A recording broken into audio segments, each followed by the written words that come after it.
Mi novia dejó que me quedara dormido para poder irse a Europa con su ex en el viaje que yo pagué. El karma llegó en menos de 24 horas. Antes de que yo apareciera en la vida de Michelle, ella estuvo en una relación de 5 años con Pablo. No era cualquier relación. Vivieron juntos durante un tiempo, compartían amigos, rutinas, planes, y estaban a punto de casarse. Ya tenían fecha, invitaciones enviadas, todo prácticamente listo. El problema fue cómo terminó todo.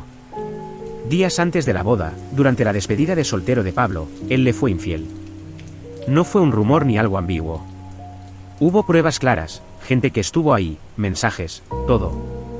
Michelle se enteró casi de inmediato, y lo que debía ser uno de los momentos más importantes de su vida se convirtió en una humillación pública. Ella quedó completamente destrozada. Cuando me lo contó tiempo después, no lo hizo llorando, pero sí con una frialdad que decía más que cualquier lágrima. Me explicó que lo peor no fue solo la infidelidad, sino la sensación de que todo lo que había construido durante 5 años se había caído en cuestión de horas. Pablo, por su parte, desapareció. No intentó pelear por la relación de forma real. Dio algunas explicaciones vagas, pidió perdón de forma superficial y luego se alejó. Al menos eso fue lo que Michelle me contó. Hasta ahí la historia parecía bastante clara, una relación larga, una traición, una ruptura definitiva. El problema real vino después. La familia de Michelle nunca terminó de soltar a Pablo. Y cuando digo nunca, es literal. Para ellos, Pablo no era solo el ex, era casi como un miembro permanente de la familia. Lo admiraban, lo respetaban y en cierto modo, lo justificaban. Pablo es médico cirujano, no cualquier médico, sino alguien que, según ellos, tenía una carrera brillante, reconocimiento y un futuro asegurado. Ese detalle, aunque nunca lo dijeron de forma directa al inicio, marcaba una diferencia constante en cómo lo veían a él y a cualquiera que viniera después, incluyéndome. Recuerdo perfectamente la primera vez que conviví con la familia de Michelle. Fue en una comida bastante sencilla, nada especial en teoría. Yo iba nervioso, como cualquiera en esa situación, pero también confiado. Michelle me había dicho que aunque su familia era un poco intensa, ella pondría límites si era necesario. Al principio todo fue cordial. Preguntas típicas, ¿a qué me dedicaba? ¿Cuánto tiempo llevaba con Michelle? ¿Cómo nos conocimos? Yo trabajo en una agencia de viajes. No es algo que me avergüence, al contrario, me gusta lo que hago. Organizo itinerarios, coordino paquetes, resuelvo problemas. Es un trabajo dinámico y, aunque no es algo que suene impresionante para todos, a mí me ha permitido vivir bien. Pero en cuanto mencioné eso, noté el primer cambio. No fue algo explícito. Fue más bien una mirada entre dos de sus familiares, seguida de un comentario aparentemente inocente de su madre. Ah, interesante. Pablo también viajaba mucho, pero por congresos médicos. No respondí nada, solo asentí. No quería empezar con tensiones. Michelle, por su parte, intervino de inmediato y cambió el tema. Fue sutil, pero se notaba que ya conocía ese patrón. Esa no fue la única vez. Hubo otra ocasión, unas semanas después, en una reunión familiar más grande.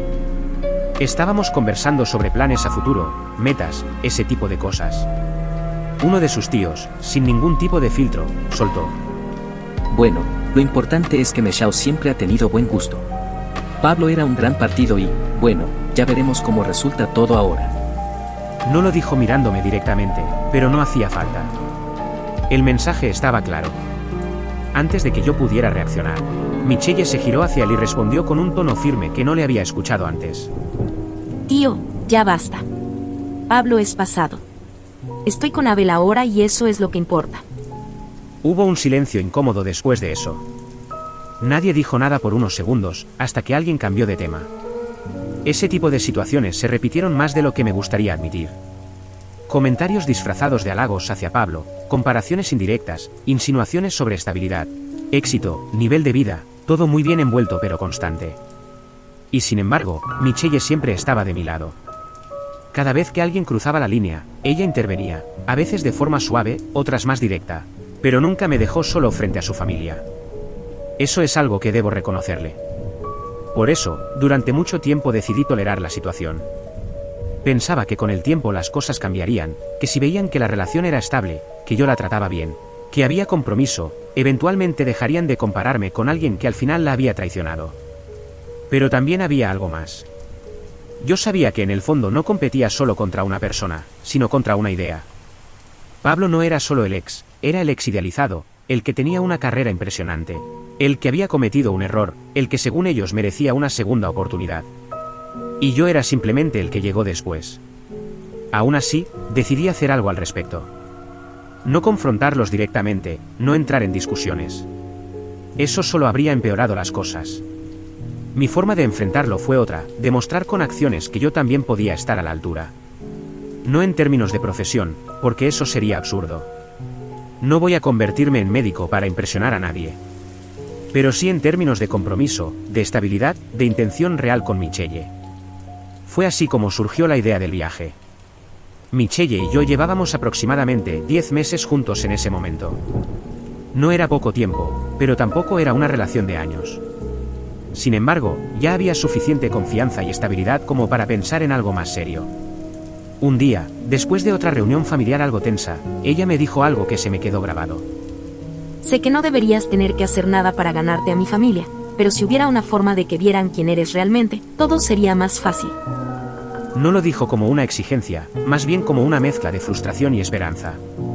Y fue ahí donde conecté las piezas. Yo trabajo en una agencia de viajes. Tengo acceso a contactos, descuentos, paquetes especiales y, sobre todo, sé cómo organizar experiencias que realmente marcan la diferencia. Así que decidí hacer algo grande, algo que no solo impresionara, sino que también generara un espacio donde pudiéramos convivir de otra manera. Mi idea fue organizar un viaje familiar. No un fin de semana ni algo sencillo. Estoy hablando de un viaje de 14 días por Europa, España, Francia, Italia. Un recorrido bien estructurado con actividades, traslados, hoteles de buen nivel, experiencias pensadas para que todos lo disfrutaran.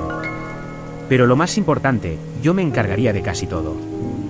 Los vuelos, el alojamiento, los tours, todo gestionado a través de la agencia. La única condición que pondría sería que cada quien cubriera sus comidas personales. No era un gasto pequeño, pero tampoco algo imposible para mí, considerando los acuerdos que podía conseguir internamente. Cuando se lo propuse a Michelle, su reacción fue inmediata, se emocionó como no la había visto antes. ¿En serio harías eso? Me preguntó con una mezcla de sorpresa y entusiasmo. Sí, le respondí. No solo por tu familia, también por nosotros. Creo que nos vendría bien algo así. Ella sonrió, pero luego dijo algo que en ese momento interpreté como una señal positiva. Con esto, de verdad se van a dar cuenta de quién eres. Durante las siguientes semanas me dediqué por completo a la planificación. Hablé con compañeros de la agencia, ajusté fechas, optimicé rutas, elegí hoteles que equilibraran calidad y costo, organicé actividades para distintos gustos. Quería que todo saliera perfecto, no solo porque era importante para mí, sino porque de alguna forma sentía que esto era una oportunidad de cambiar la narrativa, de dejar de ser el reemplazo y convertirme en alguien que realmente formaba parte de ese entorno. Cuando finalmente presentamos la idea a su familia, la reacción fue interesante. Al principio sorpresa, luego entusiasmo y, por último, algo que no supe identificar del todo en ese momento. Su madre fue la primera en hablar. Es muy generoso de tu parte, Abel. Su padre asintió, pero no dijo mucho. Algunos de sus tíos comenzaron a hacer preguntas sobre el itinerario, los lugares, los hoteles. Todo parecía ir bien, hasta que uno de sus primos comentó, casi como si fuera una reflexión en voz alta. Pablo también quería llevarnos a Europa alguna vez, pero nunca se dio. Nadie lo reprendió. Nadie dijo nada. Y por primera vez noté que Michelle no respondió de inmediato. Solo sonrió, pero fue una sonrisa distinta. Aún así, el plan siguió adelante. Las fechas se fijaron, los boletos se confirmaron. Todo estaba listo para lo que en teoría sería el viaje que cambiaría la percepción de su familia sobre mí. En ese momento, honestamente, pensé que estaba haciendo lo correcto. Después de esa reunión donde presentamos el viaje, algo cambió. No fue inmediato ni exagerado, pero sí lo suficientemente evidente como para notarlo. Durante las semanas siguientes, la actitud de la familia de Michelle hacia mí empezó a suavizarse. Comenzaron a escribirme directamente para preguntar detalles del itinerario. Querían saber qué ciudades visitaríamos primero, cuánto tiempo estaríamos en cada lugar, si habría actividades guiadas o tiempo libre. Preguntas normales, pero el simple hecho de que vinieran a mí, en lugar de preguntarle todo a Michelle, ya marcaba una diferencia. Recuerdo una tarde en particular en la que estábamos revisando el plan con varios de sus familiares en la sala de su casa. Yo llevaba todo organizado, horarios, reservas, contactos, incluso recomendaciones de restaurantes y lugares opcionales. Mientras explicaba el recorrido por Italia, uno de sus tíos me interrumpió, pero esta vez no fue con un comentario incómodo. Oye, esto está bastante bien armado. Se nota que sabes lo que haces. Dijo, revisando el documento. No fue un elogio exagerado, pero viniendo de él, fue significativo. Michelle me miró en ese momento como si quisiera decir, ¿ves? No dijo nada, pero su expresión lo decía todo. Ese tipo de interacciones comenzaron a repetirse. Su madre empezó a tratarme con más cercanía. Ya no había ese tono distante o evaluador en cada conversación. Incluso en una ocasión me preguntó directamente cómo funcionaba mi trabajo, algo que antes nunca había mostrado interés en saber. Pero el cambio más claro vino de su tía. Ella había sido, desde el inicio, una de las personas más críticas. Siempre tenía algún comentario indirecto, alguna comparación disfrazada de consejo. Sin embargo, unas 2 semanas antes del viaje, se acercó a mí durante una reunión familiar y me pidió hablar a solas. No voy a negar que pensé que sería otra conversación incómoda, pero no fue así. Abel, quiero decirte algo. Creo que te hemos subestimado. Me dijo, con un tono serio pero no hostil. No respondí de inmediato. Preferí escuchar. Cuando Michelle nos habló de ti, bueno, todos teníamos una idea muy marcada de lo que ella había tenido antes. Y supongo que eso nos hizo juzgar sin realmente conocerte. Esto que estás haciendo no es poca cosa. No cualquiera organiza algo así ni tiene la disposición de hacerlo por la familia de su pareja. La miré, tratando de entender si había algo más detrás de sus palabras. Solo quería que lo supieras. Tal vez no lo hemos demostrado, pero lo estamos valorando. Le agradecí de forma simple. No quise hacerlo más grande de lo necesario, pero esa conversación me dejó algo claro. Las cosas estaban cambiando. No de forma perfecta ni completa, pero sí lo suficiente como para darme cierta tranquilidad. Durante esos días, Michelle también parecía más relajada. Te lo dije. Solo necesitaban verte de otra forma. Yo asentí, aunque en el fondo sabía que no era tan simple. Las percepciones no cambian de la noche a la mañana, pero al menos parecía que íbamos en la dirección correcta. Conforme se acercaba la fecha del viaje, todo giraba alrededor de eso. Confirmaciones, listas, recordatorios, ajustes de último momento. Era un proceso constante, pero lo tenía bajo control. Mi compañero de la agencia, Daniel, fue clave en todo esto. Él me ayudó a asegurar que cada detalle estuviera cubierto. Hermano, si esto sale bien, te van a adoptar. Me dijo en tono medio en broma. Una vez yo me reí, pero en parte esperaba que tuviera razón. La noche antes del viaje fue particularmente intensa. Había tenido un día pesado en el trabajo, últimos pendientes, confirmaciones finales, llamadas, todo lo que normalmente se acumula antes de un proyecto importante. Llegué a casa bastante tarde, cansado, pero con esa sensación de haber cerrado todo correctamente. Michelle estaba ahí. Ya tenía casi todo listo. ¿Listo para mañana? Sí, pero muerto de sueño, le respondí. Ella sonrió ligeramente. Entonces duerme. Yo termino de alistar unas cosas. Antes de acostarme le dije algo que, en retrospectiva, se quedó demasiado grabado en mi cabeza. Oye, despiértame temprano, por favor. Ya sabes que tengo el sueño pesado. Sí, no te preocupes. Yo me encargo. No dudé de eso ni un segundo. Nos acostamos y prácticamente me quedé dormido de inmediato. Lo siguiente que recuerdo es silencio. Abrí los ojos lentamente. La habitación estaba iluminada por la luz del día. Por un momento no entendí qué estaba pasando. Tomé mi celular, 8:30 de la mañana. Mi vuelo salía a las 8 de la mañana. Sentí como el cuerpo se me tensó de golpe. Me levanté casi de un salto. No. Busqué a Michelle en la habitación. No estaba. Pensé que tal vez estaba en otra parte del departamento. La llamé, pero no escuché ningún sonido cercano. Fue entonces cuando algo empezó a sentirse mal. Regresé a la cama, tomé mi celular otra vez y revisé mis mensajes. Nada. Ni una llamada perdida, ni un mensaje, nada. En ese momento el pánico empezó a mezclarse con otra cosa, algo más difícil de describir. Fui directamente a revisar la aplicación donde tenía todos los boletos, y ahí fue cuando todo terminó de romperse. Los boletos no estaban. No era un error visual, no era que no cargaran, simplemente no estaban. Mi primera reacción fue pensar que algo había fallado en el sistema. Mi segunda fue marcarle a Michelle. Contestó después de varios tonos. Bueno, Su voz era tranquila. Demasiado tranquila. ¿Qué está pasando?, pregunté sin poder ocultar la tensión. ¿Dónde estás? ¿Por qué no me despertaste? Perdí el vuelo. Hubo un breve silencio al otro lado de la línea. sí, sobre eso. Respondió. Ese tono. Frío. Distante. No era el mismo de la noche anterior. ¿Qué significa, sobre eso?, insistí. Otra pausa. No te desperté. Dijo finalmente.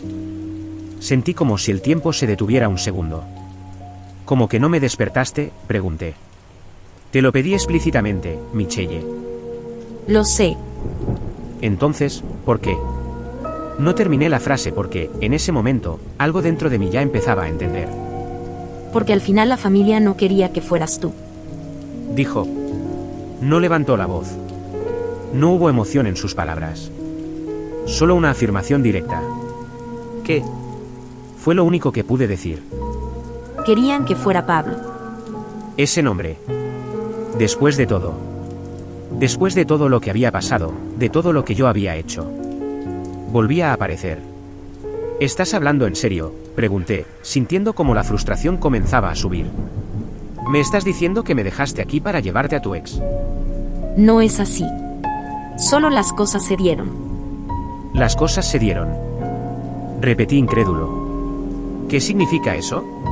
Lo llamé. Sentí un vacío inmediato en el estómago. ¿Lo llamaste? Sí. ¿Y el qué aceptó? No supe qué decir durante unos segundos. ¿Cuándo pasó esto?, pregunté finalmente. Hace unos días. Eso fue lo que terminó de encajar todo. Las actitudes, los silencios, esa sonrisa que no respondió, el comentario de su primo. Todo. ¿Y no pensabas decirme?, pregunté, ahora con un tono más bajo, más contenido. No sabía cómo. No sabías cómo, repetí.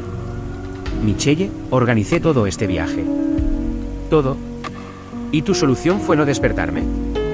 Hubo un silencio más largo esta vez, y entonces dijo la frase que, honestamente, todavía no logro procesar del todo.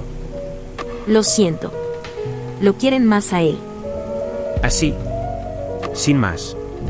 Como si eso lo explicara todo, como si fuera suficiente. Antes de que pudiera responder, colgó. Me quedé mirando el teléfono sin moverme. No sé cuánto tiempo pasó, 1 minuto, tal vez 2. Luego reaccioné. Llamé a Daniel, mi compañero de la agencia. Contestó casi de inmediato. ¿Qué pasó? ¿Ya estás en el aeropuerto? No, respondí. Necesito que revises algo ahora mismo. Le expliqué rápidamente la situación. Hubo unos segundos de silencio mientras él verificaba. A ver, dame unos segundos. Sí, aquí está todo. Los boletos fueron utilizados. Todos. Sentí un golpe seco en el pecho. ¿Todos? Sí, el sistema los marca como abordados. Pensé que tú ibas con ellos. Cerré los ojos por un momento. No, dije finalmente. No fui. ¿Qué? No le di más detalles en ese momento. Colgué y volví a marcarle a Michelle. Tardó más en contestar esta vez. ¿Qué quieres ahora? Dijo. Ese tono ya no tenía nada de neutral. Quiero que me expliques todo, respondí. Bien, no hay mucho que explicar. Claro que lo hay, dije, ahora sin intentar contenerme. Me dejaste fuera de un viaje que yo organicé, que yo pagué, para llevarte a tu ex. Y me dices que no hay nada que explicar. Baja la voz. No estás entendiendo. Entonces, haz que entienda. Hubo un silencio breve. Esto era importante para mi familia. Y ellos se sienten más cómodos con él. ¿Y tú?, pregunté. ¿Tú también? No respondió de inmediato. Y ese silencio dijo más que cualquier palabra. Fue en ese momento cuando algo dentro de mí cambió. La sorpresa se convirtió en enojo, y el enojo en decisión. Colgué. Me quedé de pie en medio de la habitación, mirando alrededor como si todo fuera ajeno. Y entonces lo decidí, no iba a quedarme así. No después de esto. Iba a hacer algo al respecto. Tenía claro algo, ese viaje no iba a desarrollarse como si nada hubiera pasado. Tomé el teléfono y llamé a Marco, mi colega en Italia. Él era quien se encargaría de recibirlos en el aeropuerto y coordinar todo allá, transporte, llegada al hotel, primeros tours. Básicamente, el enlace entre lo que yo había planeado y lo que iba a ocurrir en destino. Abel. Estoy listo por aquí. El vuelo aterriza en unas horas. ¿Todo bien, no? Le dije directamente, nada está bien. Le conté todo. Sin adornos, sin pausas innecesarias. Le expliqué que no me despertaron, que me dejaron fuera, que llevaron a Pablo en mi lugar. Hubo un silencio pesado al otro lado. No puede ser. Sí puede. Y pasó. ¿Y qué quieres hacer? Cancela todo, respondí. Tours, hoteles, transporte. Todo lo que se pueda. Puedo hacerlo. Pero no lo veo suficiente. Con todo respeto, esa golfa merece más. ¿A qué te refieres? A que eso solo les arruinas el plan. Pero después de lo que hicieron, no sé, se siente corto. No respondí. Escucha. Déjame recibirlos, ver cómo está todo y luego te llamo. Acepté. Colgamos. Pasaron unas horas. No hice mucho durante ese tiempo, solo esperaba. Hasta que finalmente el teléfono sonó. Ya aterrizaron. Estoy con ellos. ¿Cómo que estás con ellos? Te explico después, te voy a hacer videollamada. No hables. Solo observa. La llamada cambió a vídeo. La imagen no era perfecta. Se veía desde un ángulo parcial, como si el teléfono estuviera oculto en el bolsillo de su camisa. Pero era suficiente. Reconocí el aeropuerto, luego, uno por uno, a ellos. La familia de Michelle. Todos estaban ahí, su madre, su padre, sus tíos. Y finalmente Pablo, caminando con ellos con total naturalidad, como si ese lugar le correspondiera, como si siempre hubiera sido parte del plan. Sentí algo en el pecho, pero no aparté la vista. Escuché la voz de Marco actuando con total normalidad. Por aquí, por favor. Ya tengo todo listo. Los guió hacia la zona de equipaje. Ahí fue donde todo empezó a tomar otra forma. La cámara captó fragmentos, maletas bajando, gente esperando, conversaciones casuales. Pero entonces algo cambió. Marco se acercó a un conjunto de maletas que claramente pertenecían al grupo. Las reconocí porque yo mismo había ayudado a etiquetarlas en el sistema. Con naturalidad, comenzó a moverlas, como si estuviera organizando el transporte. Nadie sospechó nada. En ese momento la cámara se inclinó un poco más, como si él estuviera haciendo algo más específico. Después me lo explicaría, pero en ese instante yo solo veía fragmentos. Abrió una de las maletas, una pequeña, discreta. Dentro había ropa y algo más, una carpeta. La abrió rápidamente y ahí estaban pasaportes, documentos, todos. La documentación de toda la familia estaba concentrada ahí. No distribuida, no asegurada individualmente. Todo en un solo lugar. Marco cerró la carpeta con calma, miró alrededor. Nadie estaba prestando atención. En ese momento tomó una decisión, sacó los documentos, todos, y los guardó en otra bolsa que llevaba consigo. La maleta quedó igual, cerrada, con ropa, pero sin lo más importante.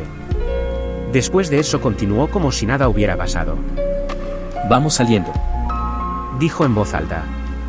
El grupo lo siguió sin sospechar. Ya en el exterior, los dirigió hacia la van. Uno a uno fueron subiendo. Se escuchaban comentarios normales, ¿qué calor hace? El vuelo fue pesado, pero ya estamos aquí. Nadie sabía lo que acababa de pasar. Marco subió al final. La puerta se cerró. El motor arrancó.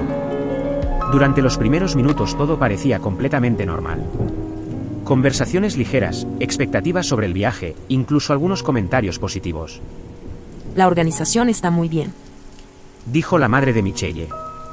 Sí, todo muy claro, añadió otro.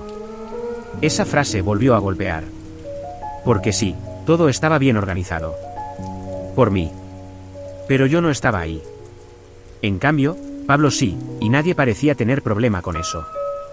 Después de unos minutos, la van cambió de ruta. Vamos a hacer una parada rápida. Es un control de rutina. Nadie cuestionó. Era creíble. La van se detuvo en una zona de revisión. Un par de oficiales se acercaron. Marco bajó primero. La cámara captó parcialmente la escena. Conversó con ellos en italiano. Su tono era serio, controlado. No entendí todo en ese momento, pero luego supe exactamente lo que dijo. Creo que son inmigrantes ilegales. Me tiene amenazado. Fue suficiente. Uno de los oficiales se acercó a la puerta de la van y la abrió. Documenti, per favore.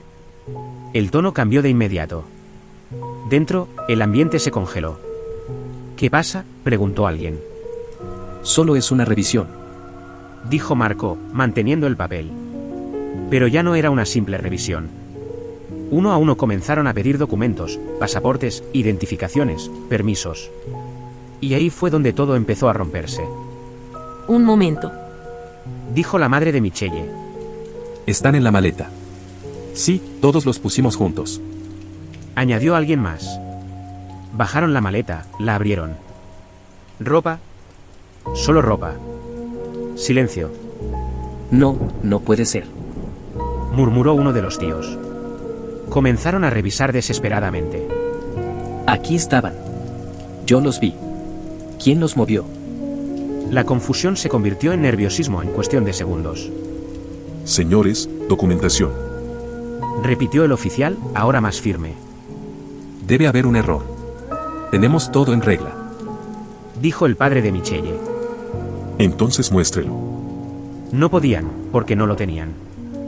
Las voces comenzaron a elevarse. Esto es absurdo. Nos acaban de robar. Alguien los tomó. Pero nada de eso cambiaba la situación. Para los oficiales, lo único visible era un grupo de personas sin documentación. Bajen del vehículo. Ordenó uno de ellos.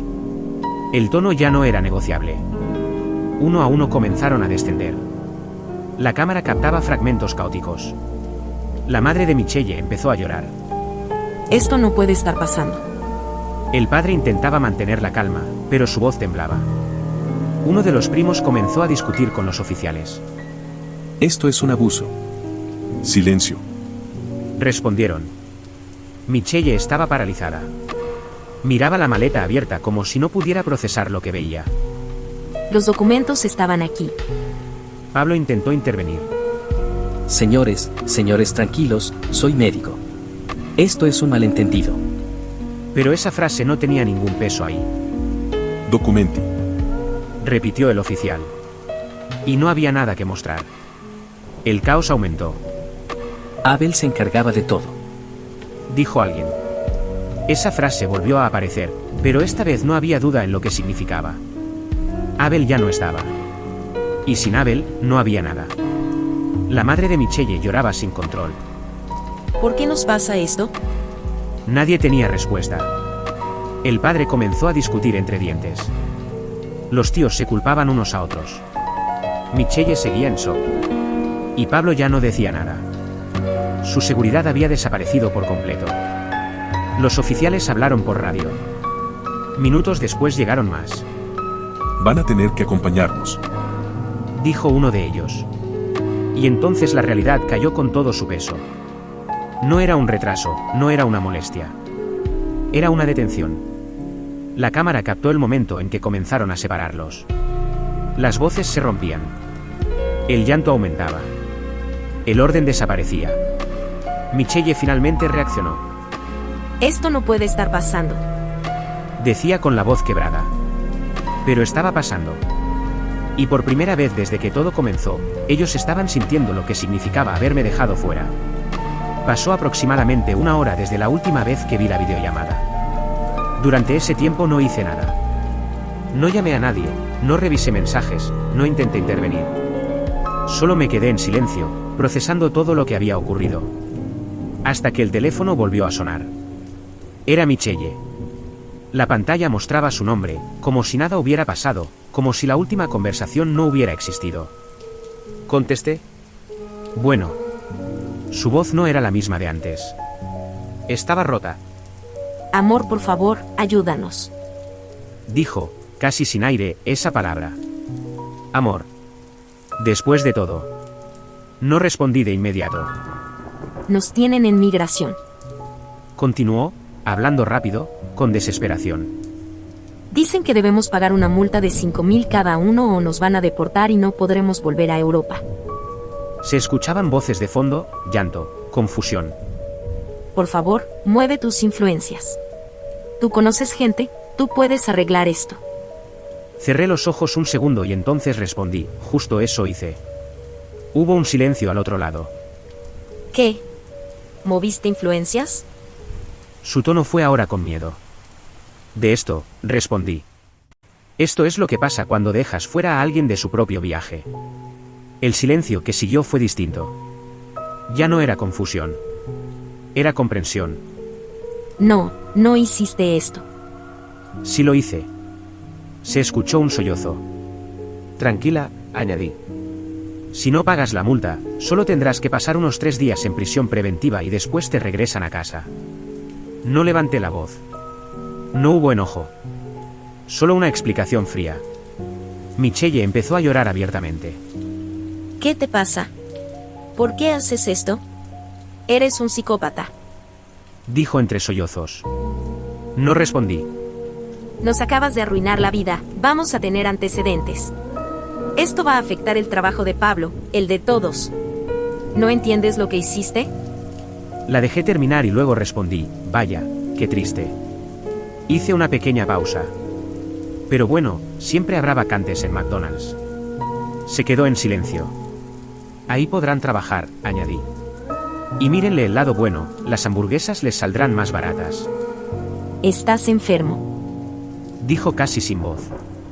Antes de que pudiera decir algo más, otra voz interrumpió en la llamada. Un hombre hablando en italiano, indicando que el tiempo había terminado. 5 minuti, finito. Michelle intentó decir algo más. Abel, por favor. La llamada se cortó. Y esta vez no volvió. Horas después recibí otra llamada. Número desconocido. Contesté. Sí. Abel, soy Marco. Dime. Solo para que lo sepas. Confirmé algo. En los rayos X del aeropuerto se veía claramente que esa maleta tenía documentos. No dije nada. Ya lo intuía. Mucha gente comete ese error, poner todo en un solo lugar. Solo quería que lo supieras. Lo sé, respondí. Colgamos. No volvimos a hablar de eso. 3 semanas después, todo terminó de cerrarse. O al menos eso creí. Era un día normal.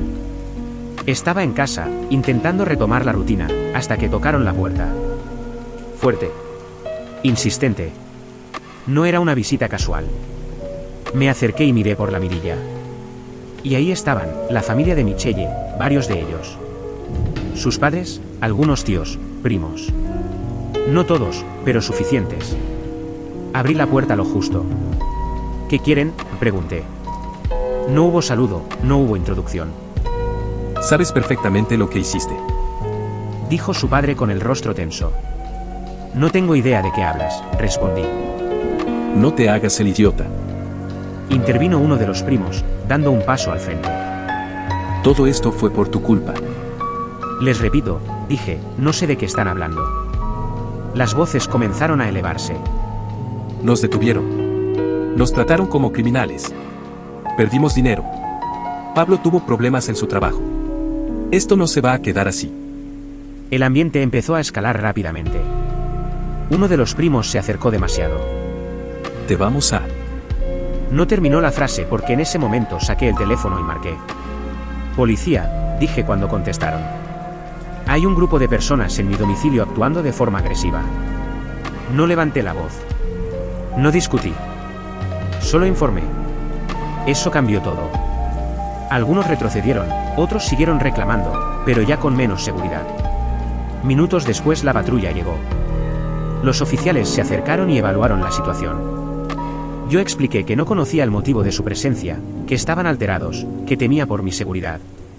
Ellos hicieron preguntas a todos, pero algunos no supieron controlarse. El padre de Michelle comenzó a alzar la voz. Uno de los primos empujó ligeramente a un oficial. Eso fue suficiente. En cuestión de segundos la situación cambió. Queda usted detenido. Dijo uno de los policías. El padre y 2 de los primos fueron esposados. Los demás quedaron en silencio. Nadie intervino. Nadie intentó detenerlo. Solo observaban, como yo lo había hecho antes. Después de eso, los oficiales dieron una advertencia clara al resto. No pueden presentarse aquí nuevamente. Si lo hacen, habrá consecuencias legales. Dijo uno de ellos. También se emitió una orden de alejamiento formal, registrada, sin margen de interpretación. Poco a poco se fueron. Sin gritos, sin amenazas, sin mirarme siquiera. La puerta se cerró. Y por primera vez desde que todo comenzó, hubo silencio real. No sé si lo que hice fue correcto. No sé si alguien lo consideraría justo. Pero sí sé algo, ese día entendí que hay cosas que no se arreglan hablando. Y que a veces las consecuencias llegan exactamente en la forma en que las provocas. Apreciamos mucho que hayas llegado hasta aquí. Para más contenido visita nuestro canal de YouTube o Spotify. Muchas gracias por ver.